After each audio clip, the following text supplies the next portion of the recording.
Download this code and get free GPT-4o from codegive.com, link in the description below. Sure. In Python, pandas is a popular library for data manipulation and analysis.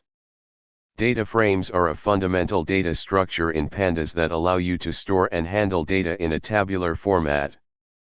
The mode of a data frame is the value that appears most frequently in a column. To find the mode of a data frame in Python using pandas, you can use the mode function. This function returns a data frame containing the mode of each column in the input data frame. Here's a step-by-step tutorial with a code example. 1. Import the necessary libraries. 2. Create a sample data frame. 3. Find the mode of the data frame. In the above code example, we first create a sample data frame df with columns A, B, and C. We then use the mode function on the data frame to find the mode of each column. The result is stored in the df_mode variable, which is then printed to the console.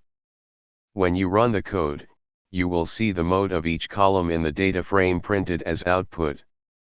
I hope this tutorial helps you understand how to find the mode of a data frame in Python using pandas. Let me know if you have any more questions.